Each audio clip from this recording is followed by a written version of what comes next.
বিসমিল্লাহির রহমানির রহিম। পরম করুণাময় ও অসীম দয়ালু আল্লাহর নামে শুরু। আলিফ লাম রা কিতাবুন উহকিমাত আয়াতুহু সুম্মা ফুসসিলাত মিন লাদুন হাকীমিন খবীর। আলিফ লাম র, এ এমন এক কিতাব যার আয়াতসমূহ সুপ্রতিষ্ঠিত, অতঃপর সবিস্তারে বর্ণিত, এক মহাজ্ঞানী সর্বজ্ঞ সত্তার পক্ষ হতে।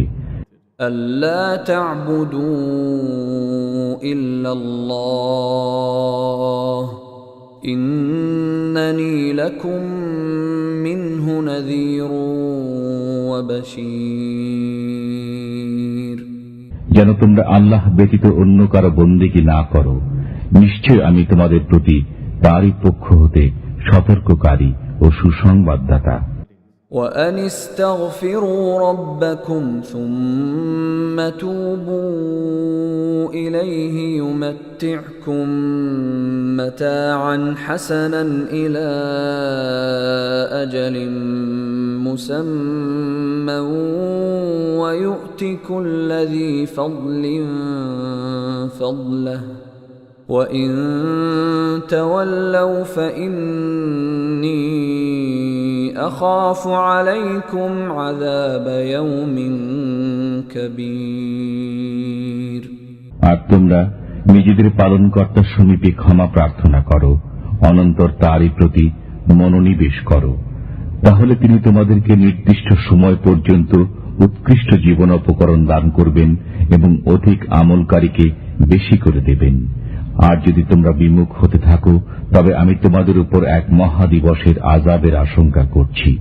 ইলাল্লাহি মারজিউকুম ওয়া হুয়া আলা কুল্লি শাইইন কাদির। আল্লাহর সান্নিধ্যে তোমাদেরকে ফিরে যেতে হবে, আর তিনি সবকিছুর উপর ক্ষমতাবান। আলা ইন্নাহুম ইয়াসনুনা সুদুরহুম লিয়াস্তাখফু মিনহু ألا حين يستغشون ثيابهم يعلم ما يسرون وما يعلنون إنه عليم بذات الصدور। জেনে রাখো, নিশ্চয়ই তারা নিজেদের বক্ষদেশ ঘুরিয়ে দেয় যেন আল্লাহর নিকট হতে লুকাতে পারে। শুনো, তারা যখন কাপড়ে নিজেদেরকে আচ্ছাদিত করে, তিনি তখনও জানেন যা কিছু তারা চুপিসারে বলে আর প্রকাশ্যভাবে বলে। নিশ্চয় তিনি জানেন যা কিছু অন্তরসমূহে নিহিত রয়েছে। ওয়ামা মিন দাব্বাতিন ফিল আরদি ইল্লা আলাল্লাহি রিজকুহা ওয়া ইয়ালামু মুস্তাকাররাহা ওয়া মুস্তাওদাআহা কুল্লুন ফি কিতাবিম মুবিন। আর পৃথিবীতে কোনো বিচরণশীল নেই, তবে সবার জীবিকার দায়িত্ব আল্লাহ নিয়েছেন। তিনি জানেন তারা কোথায় থাকে এবং কোথায় সমাপিত হয়। সবকিছুই এক সুবিন্যস্ত কিতাবে রয়েছে। وهو الذي خلق السماوات والأرض في 6 أيام وكان عرشه على الماء ليبلوكم أيكم أحسن عملا ولئن قلت إنكم مبعوثون من بعد الموت ليقولن الذين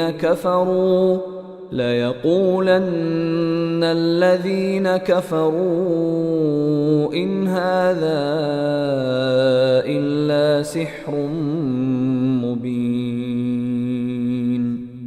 তিনি আসমান ও জমিন 6 দিনে তৈরি করেছেন, তার আরশ ছিল পানির উপরে। তিনি তোমাদেরকে পরীক্ষা করতে চান যে তোমাদের মধ্যে কে সবচেয়ে ভালো কাজ করে। আর যদি আপনি তাদেরকে বলেন যে নিশ্চয় তোমাদেরকে মৃত্যুর পরে জীবিত উঠানো হবে, তখন কাফির অবশ্য বলে এটা তো স্পষ্ট জাদু। ولئن أخرنا عنهم العذاب إلى أمة معدودة ليقولن ما يحبسه ألا يوم يأتيهم ليس مصروفا عنهم وحاق بهم ما كانوا به يستهزئون আর যদি আমি এক নির্ধারিত মেয়াদ পর্যন্ত তাদের আযাব স্থগিত রাখি, তাহলে তারা নিশ্চয়ই বলবে, কোন জিনিসে আযাব ঠেকিয়ে রাখছে? শুনে রাখো, যেদিন তাদের উপর আযাব এসে পড়বে সেদিন কিন্তু তা ফিরে যাওয়া নয়। তারা যে ব্যাপারে উপহাস করত তাই তাদেরকে ঘিরে ফেলবে। وَلَئِنْ أَذَقْنَا الْإِنسَانَ مِنَّا رَحْمَةً ثُمَّ نَزَعْنَاهَا مِنْهُ إِنَّهُ لَيَئُوسٌ كَفُورٌ আর অবশ্যই যদি আমি মানুষকে আমার রহমতের আস্বাদ গ্রহণ করতে দেই, অতঃপর তা তার থেকে ছিনিয়ে নেই, তাহলে সে হতাশ ও কৃতঘ্ন হয়। وَلَئِنْ أَذَقْنَاهُ نَعْمَاءَ بَعْدَ ضَرَّاءَ مَسَّتْهُ لَيَقُولَنَّ ذَهَبَ السَّيِّئَاتُ عَنِّي إِنَّهُ لَفَرِحٌ فَخُورٌ আর যদি তার উপর আপতিত দুঃখ কষ্টের পরে তাকে সুখ ভোগ করতে দেই, তবে সে বলতে থাকে যে আমার অমঙ্গল দূর হয়ে গেছে, আর সে আনন্দে আত্মহারা হয়, অহংকারে উদ্ধত হয়ে পড়ে। إلا الذين صبروا وعملوا الصالحات أولئك لهم مغفرة وأجر كبير তবে যারা ধৈর্য ধারণ করেছে এবং সৎ কার্য করেছে তাদের জন্য ক্ষমা ও বিরাট প্রতিদান রয়েছে। فلعلك تارك بعض ما يوحى إليك وضائق به صدرك أن يقولوا لولا أنزل عليه كنز أو جاء معه ملك إنما أنت نذير والله على كل شيء وكيل আর সম্ভবত ওইসব আহকাম যা ওহীর মাধ্যমে তোমার নিকট পাঠানো হয় তার কিছু অংশ বর্জন করবে এবং এতে মন ছোট করে বসবে। তাদের এ কথায় যে তার উপর কোনো ধন ভাণ্ডার কেন অবতীর্ণ হয়নি, অথবা তার সাথে কোনো ফেরেশতা আসেনি কেন? তুমি তো শুধু সতর্ককারী মাত্র, আর সবকিছুর দায়িত্বভারিত আল্লাহ নিয়েছেন। أم يقولون افتراه قل فأتوا بعشر سور مثله مفتريات وادعوا من استطعتم من دون الله إن كنتم صادقين তারা কি বলে, কোরআন তুমি তৈরি করেছ? তুমি বলো, তবে তোমরাও অনুরূপ 10টি সূরা তৈরি করে নিয়ে আসো এবং আল্লাহ ছাড়া যাকে পারো ডেকে নাও, যদি তোমাদের কথা সত্য হয়ে থাকে। فإن لم يستجيبوا لكم فاعلموا أنما أنزل بعلم الله وأن لا إله إلا هو فهل أنتم مسلمون অতঃপর তারা যদি তোমাদের কথা পূরণ করতে অপারগ হয় তবে জেনে রাখো এটা আল্লাহর ইলম দ্বারা অবতীর্ণ হয়েছে। আরো একিন করে নাও যে আল্লাহ ব্যতীত কোনো অন্য মাবুদ নেই। অতএব এখন কি তোমরা আত্মসমর্পণ করবে? من كان يريد الحياة الدنيا وزينتها نوف إليهم أعمالهم فيها نوفي إليهم أعمالهم فيها وهم فيها لا يبخسون যে ব্যক্তি পার্থিব জীবন ও তার চাকচিক্য কামনা করে, আমি তাদের দুনিয়াতেই তাদের আমলের প্রতিফল ভোগ করিয়ে দেব এবং তাতে তাদের প্রতি কিছুমাত্র কমতি করা হবে না। أولئك الذين ليس لهم في الآخرة إلا النار وحبط ما صنعوا فيها وباطل ما كانوا يعملون এরাই হলো সেসব লোক আখিরাতে যাদের জন্য আগুন ছাড়া নেই। তারা এখানে যা কিছু করেছিল সবই বরবাদ করেছে, আর যা কিছু উপার্জন করেছিল সবই বিনষ্ট হল। أفمن كان على بينة من ربه ويتلوه شاهد منه ومن قبله كتاب موسى إماما ورحمة أولئك يؤمنون به ومن يكفر به من الأحزاب فالنار موعده فلا تك في مرية منه إنه الحق من ربك ولكن أكثر الناس لا يؤمنون আচ্ছা বলো তো, যে ব্যক্তি তার প্রভু সুস্পষ্ট পথে রয়েছে আর সাথে সাথে আল্লাহর তরফ হতে একটি সাক্ষীও বর্তমান রয়েছে এবং তার পূর্ববর্তী মুসা আলাইহিস সালামের কিতাব ও সাক্ষী যা ছিল পথ নির্দেশক তরফ হতে একটি সাক্ষীও বর্তমান রয়েছে এবং তার পূর্ববর্তী মুসা আলাইহিস সালামের কিতাব ও সাক্ষী যা ছিল পথ নির্দেশক ও রহমত স্বরূপ এর কিতাব ও সাক্ষী যা ছিল পথ নির্দেশক ও রহমত স্বরূপ, তিনি কি অন্যান্যের সমান? অতএব তারা কোরআনের প্রতি ঈমান আনে, আর ওই সব দলের যে কেউ তা অস্বীকার করে দোজখী হবে তার ঠিকানা। অতএব আপনি তাতে কোনো সন্দেহে থাকবেন না, নিঃসন্দেহে এটা আপনার পালনকর্তার পক্ষ হতে ধ্রুব সত্য, তথাপি অনেকেই তা বিশ্বাস করে না। ومن أظلم ممن افترى على الله كذبا أولئك يعرضون على ربهم ويقول الأشهاد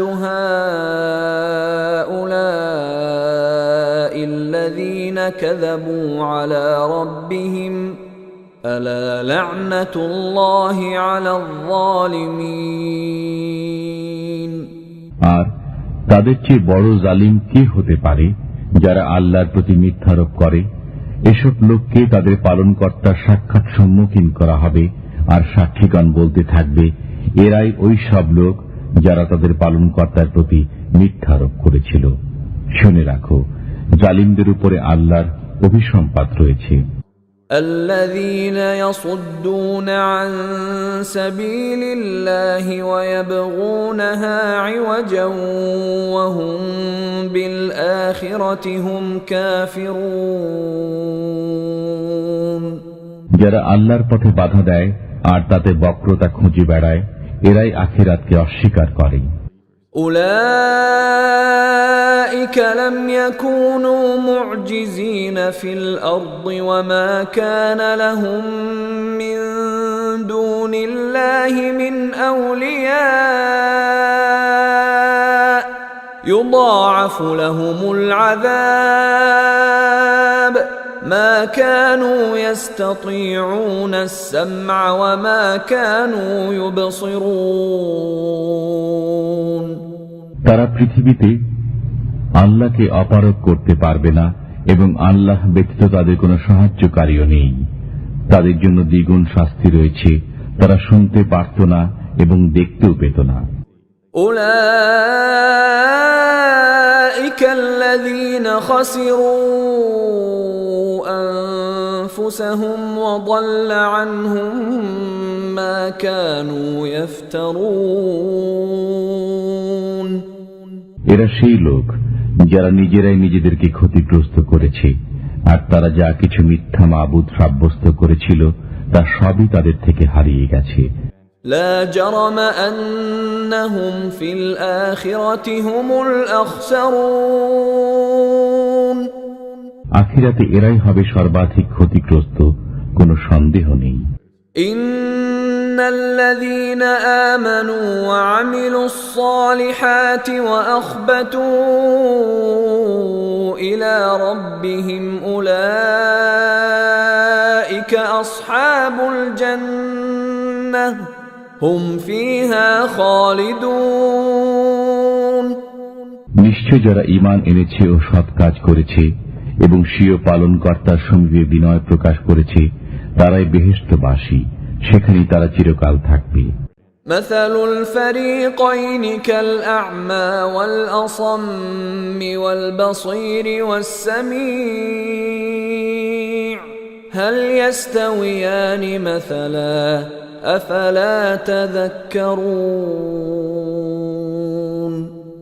উভয় পক্ষের দৃষ্টান্ত হচ্ছে যেমন অন্ধ ও বধির এবং যে দেখতে পায় ও শুনতে পায়, উভয়ের অবস্থা কি এক সমান?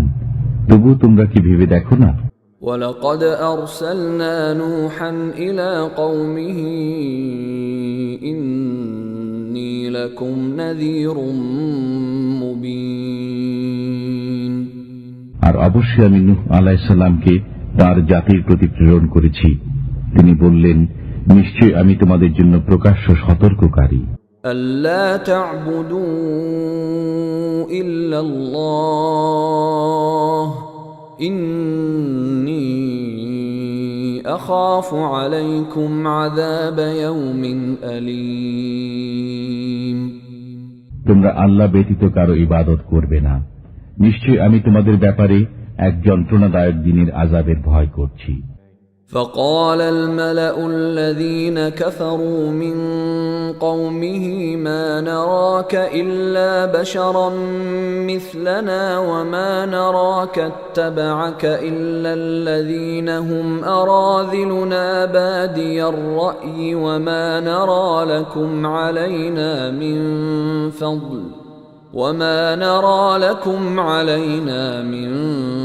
فضل بل نظنكم كاذبين তখন তার কওমের কাফির প্রধানরা বলল, আমরা তো আপনাকে আমাদের মতো একজন মানুষ ব্যতীত আর কিছু মনে করি না, আর আমাদের মধ্যে যারা ইতর ও স্থূল বুদ্ধি সম্পন্ন তারা ব্যতীত কাউকে তো আপনার আনুগত্য করতে দেখি না, এবং আমাদের উপর আপনাদের কোনো প্রাধান্য দেখি না, বরং আপনারা সবাই মিথ্যাবাদী বলে আমরা মনে করি। قال يا قوم أرأيتم إن كنت على بينة من ربي وآتاني رحمة من عنده فعميت عليكم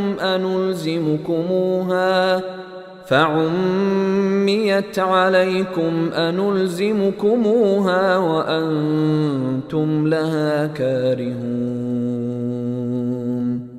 নূহ আলাইহিস সালাম বললেন, হে আমার জাতি, দেখো তো, আমি যদি আমার পালনকর্তার পক্ষ হতে স্পষ্ট দলিলের উপর থাকি, আর তিনি যদি তার পক্ষ হতে আমাকে রহমত দান করে থাকেন, তারপরেও তা তোমাদের চোখে না পড়ে, তাহলে আমি কি তা তোমাদের উপর তোমাদের ইচ্ছার বিরুদ্ধে চাপিয়ে দিতে পারি? وَيَا قَوْمِ لَا أَسْأَلُكُمْ عَلَيْهِ مَالًا إِنْ أَجْرِيَ إِلَّا عَلَى اللَّهِ وَمَا أَنَا بِطَارِدِ الَّذِينَ آمَنُوا إِنَّهُمْ مُلَاقُو رَبِّهِمْ وَلَكِنِّي أَرَاكُمْ قَوْمًا تَجْهَلُونَ আর হে আমার জাতি, আমি তো এজন্য তোমাদের কাছে কোনো অর্থ চাই না, আমার পারিশ্রমিক তো আল্লাহর জিম্মায় রয়েছে। আমি কিন্তু ঈমানদারদের তাড়িয়ে দিতে পারি না, তারা অবশ্যই তাদের পালনকর্তার সাক্ষাৎ লাভ করবে, বরঞ্চ তোমাদেরই আমি অজ্ঞ সম্প্রদায় দেখছি।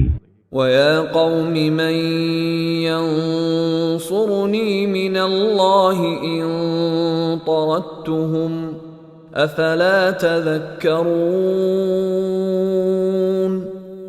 আর হে আমার জাতি, আমি যদি তাদের তাড়িয়ে দেই তাহলে আমাকে আল্লাহ হতে রেহাই দেবে কে? তোমরা কি চিন্তা করে দেখো না? ولا أقول لكم عندي خزائن الله ولا أعلم الغيب ولا أقول إني ملك ولا أقول للذين تزدري أعينكم لن يؤتيهم الله خيرا الله أعلم بما في أنفسهم إني إذا لمن الظالمين। আর আমি তোমাদেরকে বলি না যে আমার কাছে আল্লাহর ভান্ডার রয়েছে, এবং একথা বলি না যে আমি গায়েবী খবরও জানি, একথা বলি না যে আমি একজন ফেরেশতা। আর তোমাদের দৃষ্টিতে যারা লাঞ্ছিত, আল্লাহ তাদের কোনো কল্যাণ দান করবেন না। তাদের মনের কথা আল্লাহ ভালো করে জানেন। সুতরাং এমন কথা বললে আমি অন্যায়কারী হব। قالوا يا نوح قد جادلتنا فأكثرت جدالنا فأتنا بما تعدنا إن كنت من الصادقين। তারা বলল, হে নূহ, আমাদের সাথে আপনি তর্ক করেছেন এবং অনেক কলহ করেছেন। এখন আপনার সেই আযাব নিয়ে আসুন যে সম্পর্কে আপনি আমাদেরকে সতর্ক করেছেন, যদি আপনি সত্যবাদী হয়ে থাকেন। قال إنما يأتيكم به الله إن شاء وما أنتم بمعجزين। তিনি বলেন, তা তোমাদের কাছে আল্লাহ আনবেন যদি তিনি ইচ্ছা করেন, তখন তোমরা পালিয়ে তাকে অপারগ করতে পারবে না। ولا ينفعكم نصحي إن أردت أن أنصح لكم إن كان الله يريد أن يغويكم هو ربكم وإليه ترجعون। আর আমি তোমাদের নসিহত করতে চাইলেও তা তোমাদের জন্য ফলপ্রসূ হবে না যদি আল্লাহ তোমাদেরকে গোমরাহ করতে চান। তিনি তোমাদের পালনকর্তা এবং তার কাছেই তোমাদের ফিরে যেতে হবে। أم يقولون افتراه قل إن افتريته فعلي إجرامي وأنا بريء مما تجرمون। তারা কি বলে, আপনি কোরআন রচনা করে এনেছেন? আপনি বলে দিন, আমি যদি রচনা করে এনে থাকি তবে সে অপরাধ আমার, আর তোমরা যেসব অপরাধ করো তার সাথে আমার কোনো সম্পর্ক নেই।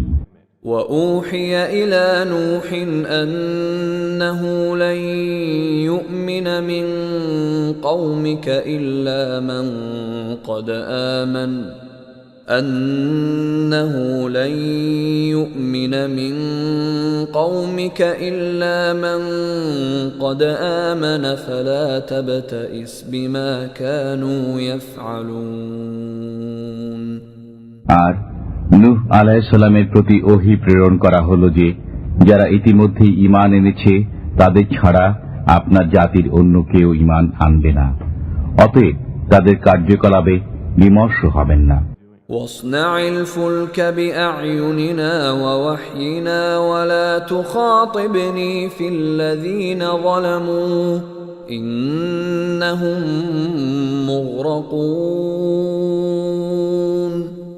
আর আপনি আমার সম্মুখে আমারই নির্দেশ মোতাবেক একটি নৌকা তৈরি করুন এবং পাপিষ্ঠদের ব্যাপারে আমাকে কোনো কথা বলবেন না, অবশ্যই তারা ডুবে মরবে। ويصنع الفلك وكلما مر عليه ملأ من قومه سخروا منه قال إن تسخروا منا فإنا نسخر منكم كما تسخرون। তিনি নৌকা তৈরি করতে লাগলেন, আর তার কওমের নেতৃস্থানীয় ব্যক্তিরা যখন পার্শ্ব দিয়ে যেত তখন তাকে বিদ্রূপ করত। তিনি বললেন, তোমরা যদি আমাদের উপহাস করে থাকো তবে তোমরা যেমন উপহাস করছো আমরাও তদ্রূপ তোমাদের উপহাস করছি। فسوف تعلمون من يأتيه عذاب يخزيه ويحل عليه عذاب مقيم। অতঃপর অচিরে জানতে পারবে লাঞ্ছনাজনক আযাব কার উপর আসে এবং চিরস্থায়ী আযাব কার উপর অবতরণ করে। حتى إذا جاء أمرنا وفارت النور قل نحمل فيها من كل زوجين اثنين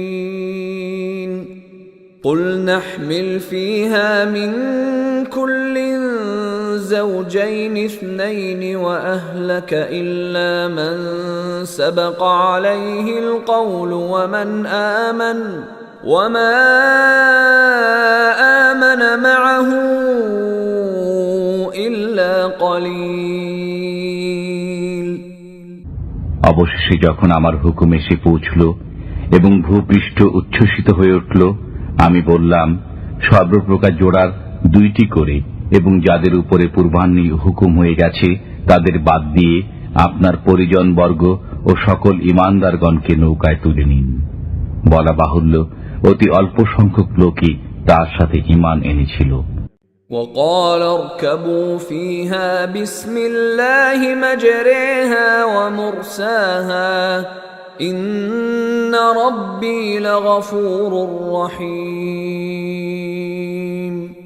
আর তিনি বললেন, তোমরা এতে আরোহণ করো, আল্লাহর নামেই এর গতি ও স্থিতি, আমার পালনকর্তা অতি ক্ষমা পরায়ণ মেহেরবান।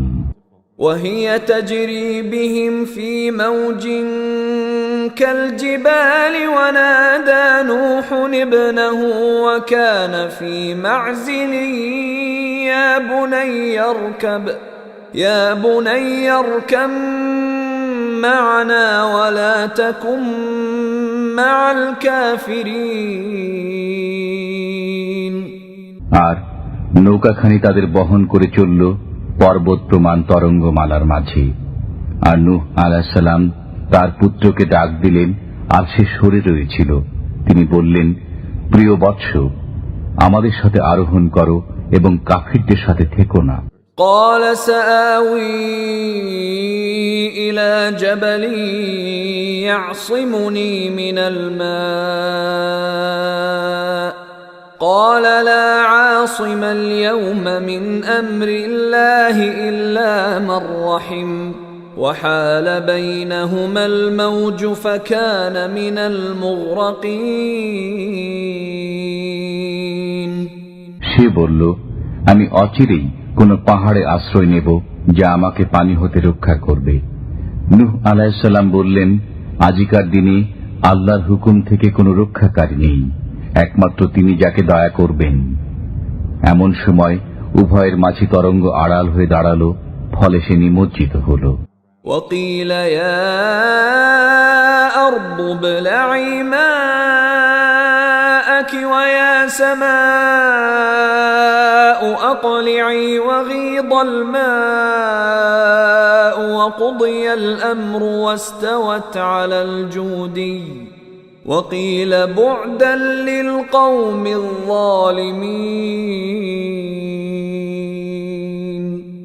আর নির্দেশ দেয়া হলো, হে পৃথিবী, তোমার পানি গিলে ফেলো, আর হে আকাশ, ক্ষান্ত হও। আর পানি হ্রাস করা হলো এবং কাজ শেষ হয়ে গেল। আর যদি পর্বতে নৌকা ভিড়ল এবং ঘোষণা করা হলো, দুরাত্মা কাফিররা নিপাত যাক।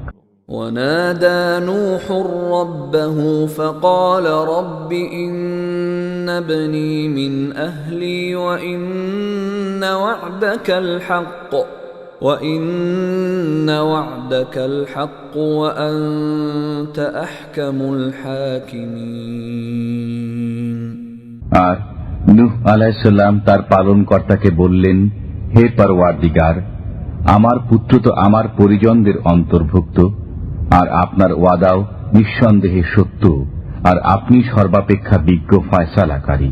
قال يا نوح إنه ليس من أهلك إنه عمل غير صالح فلا تسألني ما ليس لك به علم إني أعظك أن تكون من الجاهلين আল্লাহ বললেন, হে নূহ, নিশ্চয় সে আপনার পরিবারভুক্ত নয়, নিশ্চয়ই সে দুরাচার। সুতরাং আমার কাছে এমন দরখাস্ত করবেন না যার খবর আপনি জানেন না। আমি আপনাকে উপদেশ দিচ্ছি যে আপনি অজ্ঞদের দলভুক্ত হবেন না। قال رب إني أعوذ بك أن أسألك ما ليس لي به علم وإلا تغفر لي وترحمني أكن من الخاسرين নূহ আলাইহিস সালাম বললেন, হে আমার পালনকর্তা, আমার যা জানা নেই এমন কোন দরখাস্ত করা হবে, আমি আপনার কাছে আশ্রয় চাইছি।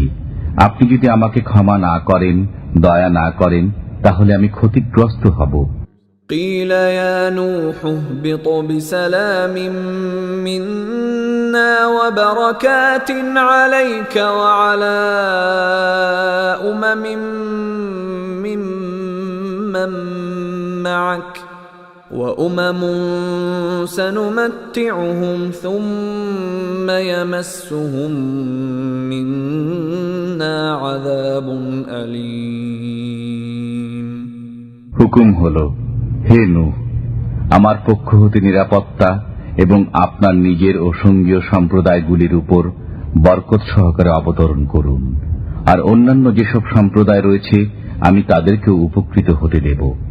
অতঃপর তাদের উপর আমার দারুণ আযাব আপতিত হবে। تلك من أنباء الغيب نوحيها إليك ما كنت تعلمها أنت ولا قومك من قبل هذا فاصبر إن العاقبة للمتقين এটা গায়েবের খবর, আমি আপনার প্রতি ওহী প্রেরণ করছি। ইতিপূর্বে এটা আপনার এবং আপনার জাতির জানা ছিল না। আপনি ধৈর্য ধারণ করুন, যারা ভয় করে চলে তাদের পরিণাম ভালো, সন্দেহ নেই। وإلى عاد أخاهم هودا قال يا قوم اعبدوا الله ما لكم من إله غيره إن أنتم إلا مفترون আর আদ জাতির প্রতি আমি তাদের ভাই হুদকে প্রেরণ করেছি। তিনি বলেন, হে আমার জাতি, আল্লাহর বন্দেগী করো, তিনি ভিন্ন তোমাদের কোনো মাবুদ নেই, তোমরা সবাই মিথ্যা আরোপ করছো। يا قوم لا أسألكم عليه أجرا إن أجري إلا على الذي فطرني أفلا تعقلون হে আমার জাতি, আমি এজন্য তোমাদের কাছে কোনো মজুরি চাই না, আমার মজুরি তাঁরই কাছে যিনি আমাকে পয়দা করেছেন, তবু তোমরা কেন বুঝো না? ويا قوم استغفروا ربكم ثم توبوا إليه يرسل السماء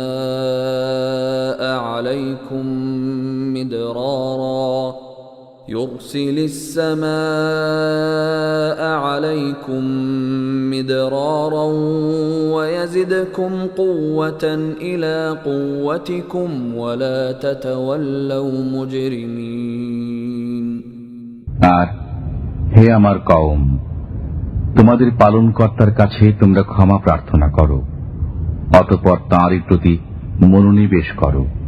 তিনি আসমান থেকে তোমাদের উপর বৃষ্টিধারা প্রেরণ করবেন এবং তোমাদের শক্তির উপর শক্তি বৃদ্ধি করবেন। তোমরা কিন্তু অপরাধীদের মতো বিমুখ হও না। قالوا يا هود ما جئتنا ببينة وما نحن بتاركي آلهتنا عن قولك وما نحن بتاركي آلهتنا عن قولك وما نحن لك بمؤمنين। তারা বলল, হে হুদ, তুমি আমাদের কাছে কোনো প্রমাণ নিয়ে আসোনি। আমরা তোমার কথায় আমাদের দেবদেবীদের বর্জন করতে পারি না, আর আমরা তোমার প্রতি ঈমান অনুকারীও নই। ইন নাকুলু ইল্লা ই'তারাকা বা'দু আলিহাতিনা বিসূ ক্বালা ইন্নী উশহিদুল্লাহ ওয়াশহাদু أني بريء مما تشركون। বরং আমরা তো বলি যে আমাদের কোন দেবতা তোমার উপরে শোচনীয় ভূত চাপিয়ে দিয়েছে। হুদ বললেন, আমি আল্লাহকে সাক্ষী করেছি, আর তোমরাও সাক্ষী থাকো যে আমার কোনো সম্পর্ক নেই তাদের সাথে যাদেরকে তোমরা শরীক করছো। মিন দুনিহি ফাকিদুনি জামিআন সুম্মা লা তুনযিরুন। তাকে ছাড়া তোমরা সবাই মিলে আমার অনিষ্ট করার প্রয়াস চালাও, অতঃপর আমাকে কোনো অবকাশ দিও না। ইন্নী তাওয়াক্কালতু আলাল্লাহি রাব্বি ওয়া রাব্বিকুম মা মিন দাব্বাতিন ইল্লা হুয়া আখিযুন বিনাসিয়াতিহা ইন্না রাব্বি আলা সিরাতিন মুস্তাকিম। আমি আল্লাহর উপর নিশ্চিত ভরসা করেছি, যিনি আমার এবং তোমাদের পরওয়ারদিগার। পৃথিবীর বুকে বিচরণকারী এমন কোন প্রাণী নেই যা তার পূর্ণ আয়ত্তাধীন নয়। আমার পালনকর্তার সরল পথে সন্দেহ নেই। فَإِن تَوَلَّوْا فَقَدْ أَبْلَغْتُكُم مَّا أُرْسِلْتُ بِهِ إِلَيْكُمْ وَيَسْتَخْلِفُ رَبِّي قَوْمًا غَيْرَكُمْ وَلَا تَضُرُّونَهُ شَيْئًا إِنَّ رَبِّي عَلَى كُلِّ شَيْءٍ حَفِيظٌ। তথাপি যদি তোমরা মুখ ফিরাও, তবে আমি তোমাদেরকে তা পৌঁছিয়েছি যা আমার কাছে তোমাদের প্রতি প্রেরিত হয়েছে, আর আমার পালনকর্তা অন্য কোন জাতিকে তোমাদের স্থলাভিষিক্ত করবেন, আর তোমরা তার কিছুই বিগড়াতে পারবে না। নিশ্চয়ই আমার পরওয়ারদিগারই প্রতিটি বস্তুর হেফাজতকারী। وَلَمَّا جَاءَ أَمْرُنَا نَجَّيْنَا هُودًا وَالَّذِينَ آمَنُوا مَعَهُ بِرَحْمَةٍ مِنَّا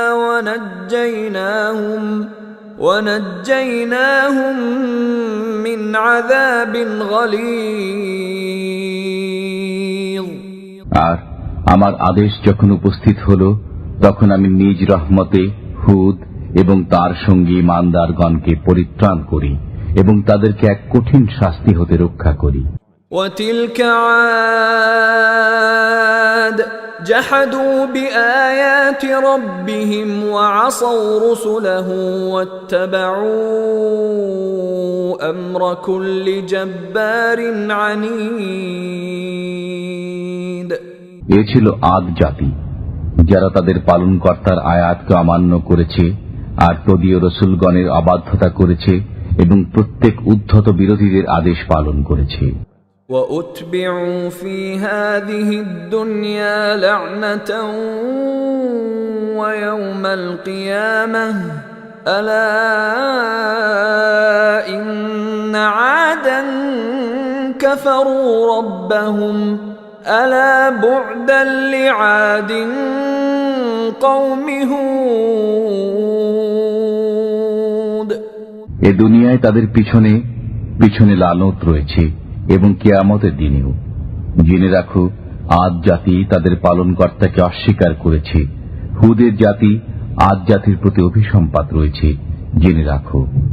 وإلى ثمود أخاهم صالحا قال يا قوم اعبدوا الله ما لكم من إله غيره هو أنشأكم من الأرض واستعمركم فيها فاستغفروه ثم توبوا إليه إن ربي قريب مجيب আর সামুদ জাতির প্রতি তাদের ভাই সালেহকে প্রেরণ করি। তিনি বললেন, হে আমার জাতি, আল্লাহর বন্দেগী করো, তিনি ছাড়া তোমাদের কোনো উপাস্য নেই। তিনি জমিন হতে তোমাদেরকে পয়দা করেছেন, তন্মধ্যে তোমাদেরকে বসতি দান করেছেন। অতএব তার কাছে ক্ষমা প্রার্থনা করো, অতঃপর তারই দিকে ফিরে চলো। আমার পালনকর্তা নিকটই আছেন, কবুল করে থাকেন, সন্দেহ নেই। قالوا يا صالح قد كنت فينا مرجوا قبل هذا أتنهانا أن نعبد ما يعبد آباؤنا وإننا لفي شك مما تدعونا إليه مريب তারা বলল, হে সালেহ, ইতিপূর্বে তোমার কাছে আমাদের বড় আশা ছিল। আমাদের বাপ দাদা যার পূজা করত, তুমি কি আমাদেরকে তার পূজা করতে নিষেধ করো? কিন্তু যার প্রতি তুমি আমাদের আহ্বান জানাচ্ছ, আমাদের তাতে এমন সন্দেহ রয়েছে যে মন মোটেই সায় দিচ্ছে না।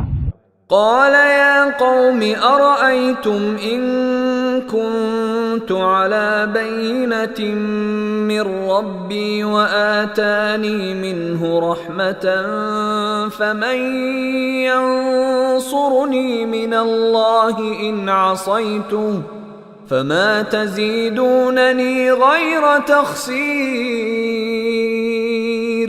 সালে বললেন, হে আমার জাতি, তোমরা কি মনে করো আমি যদি আমার পালনকর্তার পক্ষ হতে বুদ্ধি বিবেচনা লাভ করে থাকি, আর তিনি যদি আমাকে নিজের তরফ হতে রহমত দান করে থাকেন, অতঃপর আমি যদি তাঁর অবাধ্য হই, তবে তাঁর থেকে কে আমায় রক্ষা করবে? তোমরা তো আমার ক্ষতি ছাড়া কিছুই বৃদ্ধি করতে পারবে না। ويا قوم هذه ناقة الله لكم آية فذروها تأكل في أرض الله ولا تمسوها بسوء فيأخذكم عذاب قريب আর হে আমার জাতি, আল্লাহর এ উষ্ট্রীটি তোমাদের জন্য নিদর্শন, অতএব তাকে আল্লাহর জমিনে বিচরণ করে খেতে দাও এবং তাকে মন্দভাবে স্পর্শ করবে না, নতুবা অতি সত্বর তোমাদেরকে আযাব পাকড়াও করবে। فعقروها فقال تمتعوا في داركم 3 أيام ذلك وعد غير مكذوب তবুও তারা এটার পা কেটে দিল। তখন সালে বললেন, তোমরা নিজেদের গৃহে 3টি দিন উপভোগ করে নাও, এটা এমন ওয়াদা যা মিথ্যা হবে না। فلما جاء أمرنا نجينا صالحا والذين آمنوا معه برحمة منا ومن خزي يومئذ إن ربك هو القوي العزيز অতঃপর আমার আযাব যখন উপস্থিত হল, তখন আমি সালেহকে ও তদীয় সঙ্গী ইমানদারগণকে নিজ রহমতে উদ্ধার করি এবং সেদিনকার অপমান হতে রক্ষা করি। নিশ্চয় তোমার পালনকর্তা, তিনিই সর্বশক্তিমান, পরাক্রমশালী। وأخذ الذين ظلموا الصيحة فأصبحوا في ديارهم جاثمين আর ভয়ঙ্কর গর্জন পাপিষ্ঠদের পাকড়া করল, ফলে ভোর হতে না হতেই তারা নিজ নিজ গৃহসমূহে উপুড় হয়ে পড়ে রইল। كأن لم يغنوا فيها ألا إن ثمود كفروا ربهم ألا بعدا لثمود যেন তারা কোনো দিনই সেখানে ছিল না। জেনে রাখো, নিশ্চয় সামুদ জাতি তাদের পালনকর্তার প্রতি অস্বীকার করেছিল। আর শুনে রাখো, সামুদ জাতির জন্য অভিশাপ রয়েছে। ولقد جاءت رسلنا إبراهيم بالبشرى قالوا سلاما قال سلام فما لبث أن جاء بعجل حنيذ আর অবশ্যই আমার প্রেরিত ফেরেশতারা ইব্রাহিমের কাছে সুসংবাদ নিয়ে এসেছিল। তারা বলল সালাম, তিনিও বললেন সালাম। অতঃপর অল্পক্ষণের মধ্যেই তিনি একটি ভুনা করা বাছুর নিয়ে এলেন।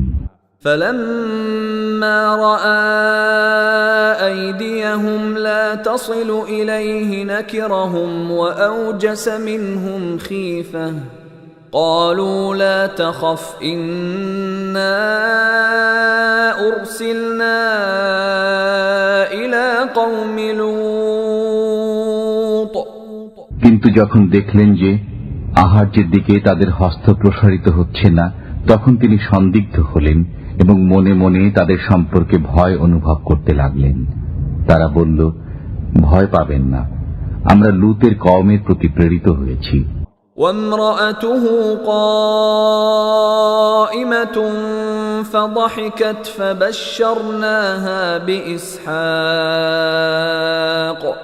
فبشرناها بإسحاق ومن وراء إسحاق يعقوب তার স্ত্রীও নিকটে দাঁড়িয়েছিল, সে হেসে ফেলল। অতঃপর আমি তাকে ইসহাকের জন্মের সুখবর দিলাম এবং ইসহাকের পরে ইয়াকুবেরও। قالت يا ويلتى أألد وأنا عجوز وهذا بعلي شيخا إن هذا لشيء عجيب সে বলল, কি দুর্ভাগ্য আমার, আমি সন্তান প্রসব করব, অথচ আমি বার্ধক্যের শেষ প্রান্তে এসে উপনীত হয়েছি, আর আমার স্বামীও বৃদ্ধ। এ তো ভারী আশ্চর্য কথা। قالوا أتعجبين من أمر الله رحمة الله وبركاته عليكم أهل البيت إنه حميد مجيد তারা বলল, তুমি আল্লাহর হুকুম সম্পর্কে বিস্ময়বোধ করছো? হে গৃহবাসীরা, তোমাদের উপর আল্লাহর রহমত ও প্রভূত বরকত রয়েছে। নিশ্চয় আল্লাহ প্রশংসিত, মহিমাময়। فلما ذهب عن إبراهيم الروع وجاءته البشرى يجادلنا في قوم لوط অতঃপর যখন ইব্রাহিম আলাইহিসসালামের আতঙ্ক দূর হল এবং তিনি সুসংবাদ প্রাপ্ত হলেন, তখন তিনি আমার সাথে তর্ক শুরু করলেন কওমে লূত সম্পর্কে। إن إبراهيم لحليم أواه منيب ইব্রাহিম আলাইহিসসালাম বড়ই ধৈর্যশীল, কোমল হৃদয়, আল্লাহমুখী, সন্দেহ নেই। يا إبراهيم أعرض عن هذا إنه قد جاء أمر ربك وإنهم آتيهم عذاب غير مردود ইব্রাহিম, এহেন ধারণা পরিহার করো, তোমার পালনকর্তার হুকুম এসে গেছে এবং তাদের উপর সে আযাব অবশ্যই আপতিত হবে, যা কখনো প্রতিহত হবার নয়। ولما جاءت رسلنا لوطا سيء بهم وضاق بهم ذرعا وقال هذا يوم عصيب। আর যখন আমার প্রেরিত ফেরেশতাগণ লূত আলাইহিস সালামের নিকট উপস্থিত হল, তখন তাদের আগমনে তিনি দুশ্চিন্তাগ্রস্ত হলেন এবং তিনি বলতে লাগলেন, আজ অত্যন্ত কঠিন দিন। وجاءه قومه يهرعون إليه ومن قبل كانوا يعملون السيئات قال يا قوم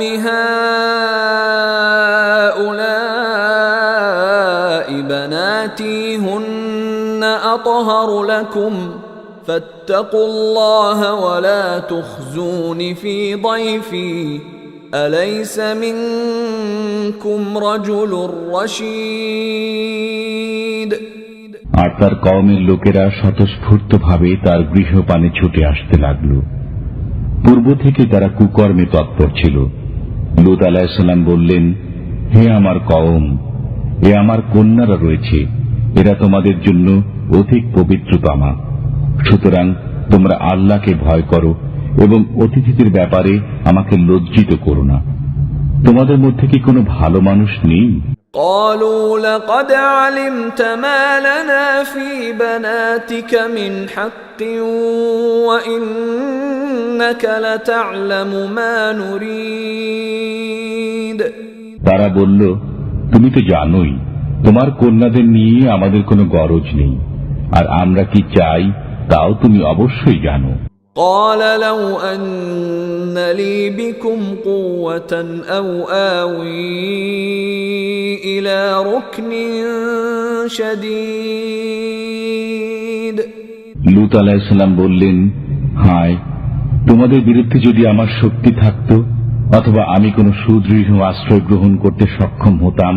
قالوا يا لوط إنا رسل ربك لن يصلوا إليك فأسر بأهلك بقطع من الليل ولا يلتفت منكم أحد إلا امرأتك إنه مصيبها ما أصابهم إن موعدهم الصبح أليس الصبح بقريب।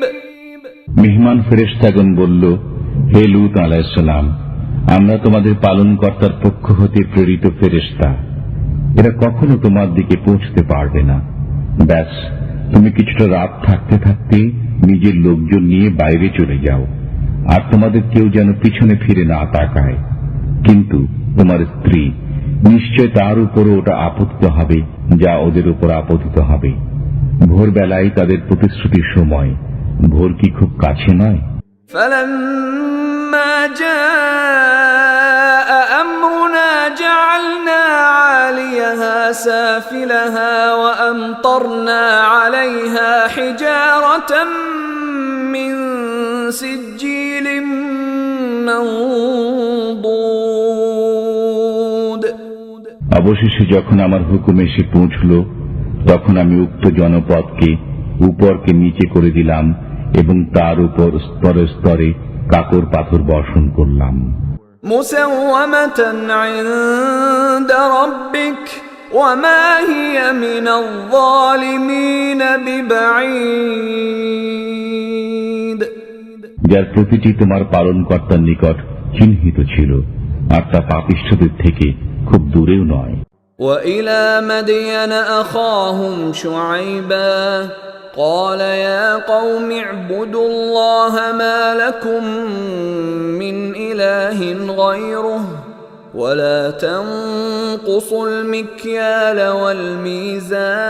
والميزان إني أراكم بخير وإني أخاف عليكم عذاب يوم محيط আর মাদায়ানবাসীদের প্রতি তাদের ভাই শুআয়ব আলাইহিস সালামকে প্রেরণ করেছি। তিনি বললেন, হে আমার কওম, আল্লাহর বন্দেগী করো, তিনি ছাড়া আমাদের কোনো মাবুদ নেই, আর পরিমাপে ও ওজনে কম দিও না। আজ আমি তোমাদেরকে ভালো অবস্থায় দেখছি, কিন্তু আমি তোমাদের উপর এমন একদিনের আযাবের আশঙ্কা করছি যে দিনটি পরিবেষ্টনকারী। ويا قوم أوفوا المكيال والميزان بالقسط ولا تبخسوا الناس أشياءهم ولا تعثوا في الأرض مفسدين আর হে আমার জাতি, ন্যায়নিষ্ঠার সাথে ঠিকভাবে পরিমাপ করো ও ওজন দাও, এবং লোকদের জিনিসপত্রে কোনরূপ ক্ষতি করো না, আর পৃথিবীতে ফাসাদ করে বেড়াবে না। بقية الله خير لكم إن كنتم مؤمنين وما أنا عليكم بحفيظ আল্লাহ প্রদত্ত বৃত্ত তোমাদের জন্য উত্তম যদি তোমরা ঈমানদার হও, আর আমি তো তোমাদের উপর সদা পর্যবেক্ষণকারী নই। قالوا يا شعيب أصلاتك تأمرك أن نترك ما يعبد آباؤنا أو أن نفعل في أموالنا ما نشاء إنك لأنت الحليم الرشيد তারা বলল, হে শুআয়ব আলাইহিস সালাম, আপনার নামাজ কি আপনাকে এটাই শিক্ষা দেয় যে আমরা ওই উপাস্যদের পরিত্যাগ করব, আমাদের বাপ দাদারা যাদের উপাসনা করত, অথবা আমাদের ধন সম্পদে ইচ্ছামতো যা কিছু করে থাকি তা ছেড়ে দেব? আপনি তো একজন খাসা মহৎ ব্যক্তি ও সৎপথের পথিক। قال يا قوم أرأيتم إن كنت على بينة من ربي ورزقني منه رزقا حسنا وما أريد أن أخالفكم إلى ما أنهاكم عنه إن أريد إلا الإصلاح ما استطعت وما توفيقي إلا بالله عليه توكلت وإليه أنيب শুআয়ব আলাইহিস সালাম বললেন, হে দেশবাসী, তোমরা কি মনে করো, আমি যদি আমার পরওয়ারদিগারের পক্ষ হতে সুস্পষ্ট দলিলের উপর কায়েম থাকি, আর তিনি যদি নিজের তরফ হতে আমাকে উত্তম রিজিক দান করে থাকেন, তবে কি আমি তাঁর হুকুম অমান্য করতে পারি? আর আমি চাই না যে তোমাদেরকে যা ছাড়াতে চাই পরে নিজেই সে কাজে লিপ্ত হব। আমি তো যথাসাধ্য শোধরাতে চাই। আল্লাহর মদদ দ্বারাই কিন্তু কাজ হয়ে থাকে। আমি তাঁর উপরে নির্ভর করি এবং তাঁরই প্রতি ফিরে যাই। ويا قوم لا يجرمنكم شقاقي أن يصيبكم مثل ما أصاب قوم نوح أو قوم هود أو قوم صالح وما قوم لوط منكم ببعيد আর হে আমার জাতি, আমার সাথে জিদ করে তোমরা নূহ বা হুদ অথবা সালেহ আলাইহিস সালামের কওমের মতো নিজেদের উপর আযাব ডেকে আনবে না। আর লূতের জাতি তো তোমাদের থেকে খুব দূরে নয়। واستغفروا ربكم ثم توبوا إليه إن ربي رحيم ودود আর তোমাদের পালনকর্তার কাছে মার্জনা চাও এবং তারই পানে ফিরে এসো। নিশ্চয়ই আমার পরওয়ারদিগার খুবই মেহেরবান, অতি স্নেহময়। قالوا يا شعيب ما نفقه كثيرا مما تقول وإنا لنراك فينا ضعيفا ولولا رهطك لرجمناك وما أنت علينا بعزيز তারা বলল, হে শুআয়ব আলাইহিস সালাম, আপনি যা বলেছেন তার অনেক কথাই আমরা বুঝিনি। আমরা তো আপনাকে আমাদের মধ্যে দুর্বল ব্যক্তিরূপে মনে করি। আপনার ভাই বন্ধুরা না থাকলে আমরা আপনাকে প্রস্তরাঘাতে হত্যা করতাম। আমাদের দৃষ্টিতে আপনি কোনো মর্যাদাবান ব্যক্তি নন। قال يا قوم أرهطي أعز عليكم من الله واتخذتموه وراءكم ظهريا إن ربي بما تعملون محيط শুআয়ব আলাইহিস সালাম বললেন, হে আমার জাতি, আমার ভাই বন্ধুরা কি তোমাদের কাছে আল্লাহর চেয়ে প্রভাবশালী? আর তোমরা তাকে তো বিস্তৃত হয়ে পেছনে ফেলে রেখেছ। নিশ্চয়ই তোমাদের কার্যকলাপ আমার পালনকর্তার আয়ত্তে রয়েছে। وَيَا قَوْمِ اعْمَلُوا عَلَى مَكَانَتِكُمْ إِنِّي عَامِلٌ سَوْفَ تَعْلَمُونَ مَنْ يَأْتِيهِ عَذَابٌ يُخْزِيهِ وَمَنْ هُوَ كَاذِبٌ وَارْتَقِبُوا إِنِّي مَعَكُمْ رَقِيبٌ আর হে আমার জাতি, তোমরা নিজ স্থানে কাজ করে যাও, আমিও কাজ করছি। অচিরেই জানতে পারবে কার উপর অপমানকর আযাব আসে আর কে মিথ্যাবাদী। আর তোমরাও অপেক্ষায় থাকো, আমিও তোমাদের সাথে অপেক্ষায় রইলাম। ولما جاء أمرنا نجينا شعيبا والذين آمنوا معه برحمة منا وأخذت الذين ظلموا الصيحة فأصبحوا في ديارهم جاثمين আর আমার হুকুম যখন এলো, আমি শুআয়ব আলাইহিস সালাম ও তার সঙ্গী ঈমানদারগণকে নিজ রহমতে রক্ষা করি, আর পাপিষ্ঠদের উপর বিকট গর্জন পতিত হল। ফলে ভোর না হতেই তারা নিজেদের ঘরে উপুর হয়ে পড়ে রইল। كأن لم يغنوا فيها ألا بعدا لمدين كما بعدت ثمود যেন তারা সেখানে কখনো বসবাসী করেনি। জেনে রাখো, সামুদের প্রতি অভিসম্পাদের মতো মাদিয়ানবাসীর উপরেও অভিসম্পাদ। ولقد أرسلنا موسى بآياتنا وسلطان مبين আর আমি মুসা আলাইহিস সালামকে প্রেরণ করি আমার নিদর্শনাদি ও সুস্পষ্ট সনদ সহ إلى فرعون وملئه فاتبعوا أمر فرعون وما أمر فرعون برشيد ফিরাউন ও তার পারিষদ বর্গের কাছে। তবুও তারা ফিরাউনের হুকুমে চলতে থাকে, অথচ ফিরাউনের কোনো কথা ন্যায়সঙ্গত ছিল না। يقدم قومه يوم القيامة فأوردهم النار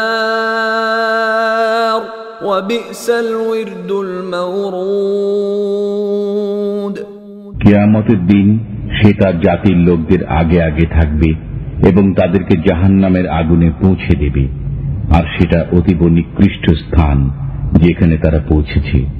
وأتبعوا في هذه لعنة ويوم القيامة بئس الرفد المرفود আর এ জগতেও তাদের পিছনে লানত রয়েছে এবং কিয়ামতের দিনেও অত্যন্ত জঘন্য প্রতিফল যা তারা পেয়েছে। ذلك من أنباء القرى نقصه عليك منها قائم وحصيد এ হচ্ছে কয়েকটি জনপদের সামান্য ইতিবৃত্ত যা আমি আপনাকে শোনাচ্ছি। তন্মধ্যে কোনো কোনোটি এখনো বর্তমান আছে আর কোনো কোনোটি শিকড় কেটে দেওয়া হয়েছে। وما ظلمناهم ولكن ظلموا أنفسهم فما أغنت عنهم آلهتهم التي يدعون من دون الله من شيء لما جاء أمر ربك وما زادوهم غير تتبيب আমি কিন্তু তাদের প্রতি জুলুম করিনি, বরং তারা নিজেরাই নিজের উপর অবিচার করেছে। ফলে আল্লাহকে বাদ দিয়ে তারা যেসব মাবুদকে ডাকত, আপনার পালনকর্তার হুকুম যখন এসে পড়ল তখন কেউ কোনো কাজে আসলো না, তারা শুধু বিপর্যয় বৃদ্ধি করল। وكذلك أخذ ربك إذا أخذ القرى وهي ظالمة إن أخذه أليم شديد আর তোমার পরওয়ারদিগার যখন কোনো পাপপূর্ণ জনপদকে ধরেন তখন এমনি ভাবেই ধরে থাকেন। নিশ্চয় তার পাকড়াও খুবই মারাত্মক, বড়ই কঠোর। إن في ذلك لآية لمن خاف عذاب الآخرة ذلك يوم مجموع له الناس وذلك يوم مشهود নিশ্চয় এর মধ্যে নিদর্শন রয়েছে এমন প্রতিটি মানুষের জন্য যে আখিরাতের আযাবকে ভয় করে। তা এমন একদিন যেদিন সব মানুষই সমবেত হবে, সেদিনটি যে হাজিরের দিন। وما نؤخره إلا لأجل معدود আর আমি যে তা বিলম্বিত করি তা শুধু একটি ওয়াদার কারণে যা নির্ধারিত রয়েছে। يوم يأتي لا تكلم نفس إلا بإذنه فمنهم شقي وسعيد যেদিন তা আসবে সেদিন আল্লাহর অনুমতি ছাড়া কেউ কোনো কথা বলতে পারবে না। অতঃপর কিছু লোক হবে হতভাগ্য আর কিছু লোক সৌভাগ্যবান। فأما الذين شقوا ففي النار لهم فيها زفير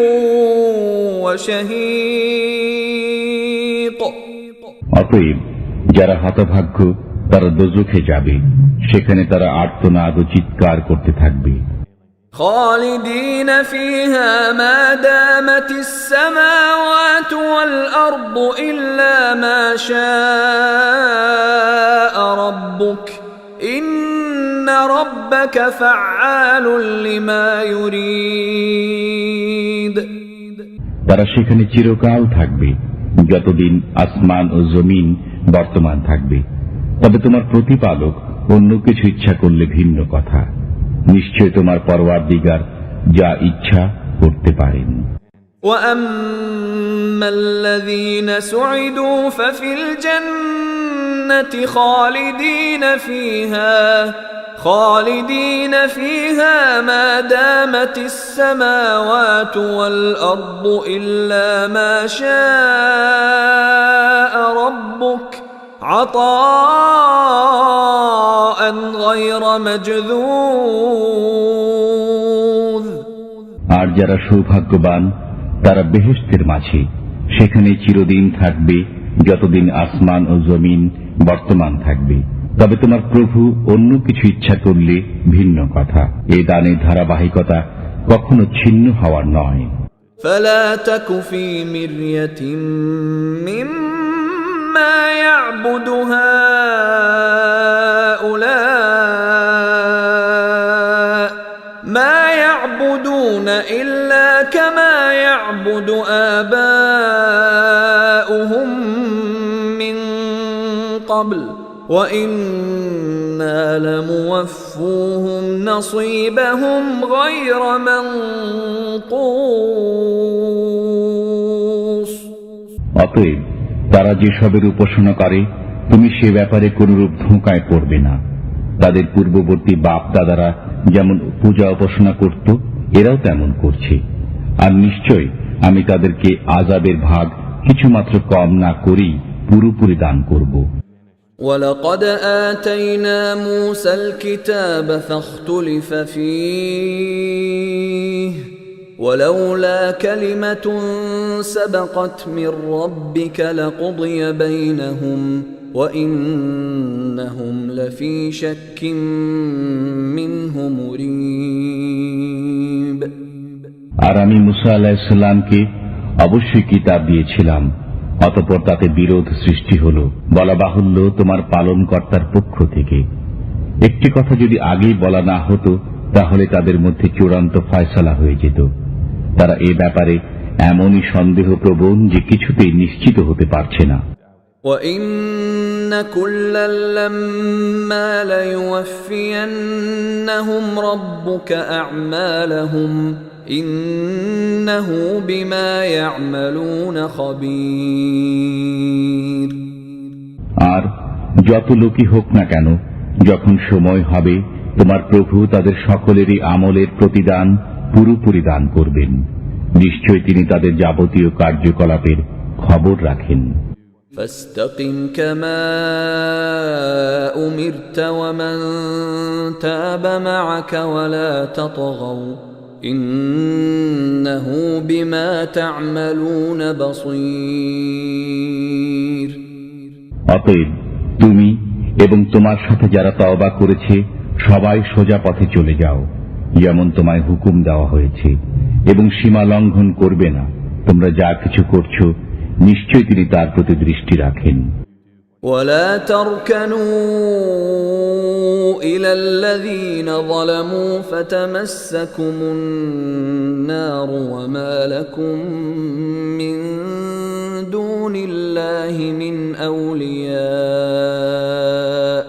وما لكم من دون الله من أولياء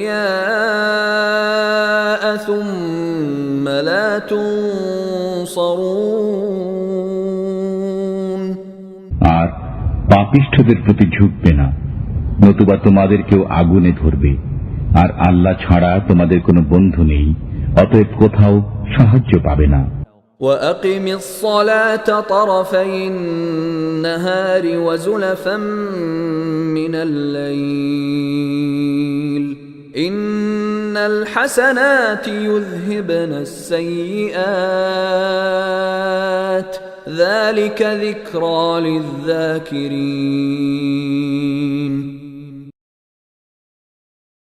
এবং রাতেরও প্রান্তভাগে পুণ্য কাজ অবশ্যই পাপ দূর করে দেয়। যারা স্মরণ রাখে তাদের জন্য এটা একটা মহা স্মারক। واصبر فإن الله لا يضيع أجر المحسنين। আর ধৈর্য ধারণ করো, নিশ্চয়ই আল্লাহ পুণ্যবানদের প্রতিদান বিনষ্ট করেন না।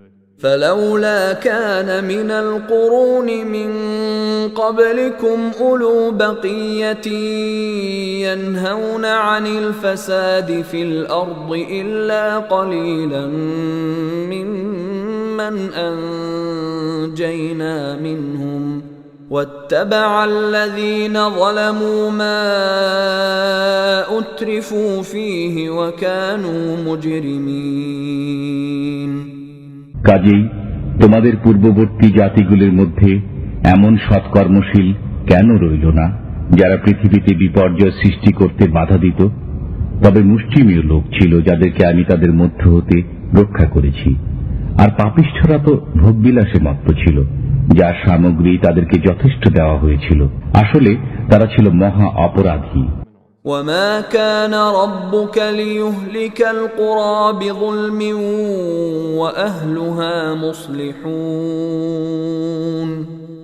আর তোমার পালনকর্তা এমন নন যে জনবসতিগুলিকে অন্যায়ভাবে ধ্বংস করে দিবেন, সেখানকার লোকেরা সৎকর্মশীল হওয়া সত্ত্বেও। ولو شاء ربك لجعل الناس أمة واحدة ولا يزالون مختلفين। আর তোমার পালনকর্তা যদি ইচ্ছা করতেন তবে অবশ্যই সব মানুষকে একই পথের পথিক করে দিতে পারতেন।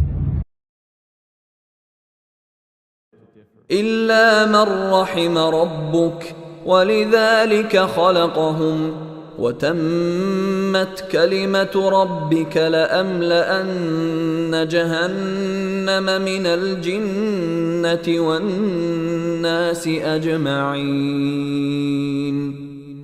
তোমার পালনকর্তা যাদের উপর রহমত করেছেন তারা বাদে সবাই চিরদিন মতভেদ করতেই থাকবে এবং এজন্যই তাদেরকে সৃষ্টি করেছেন।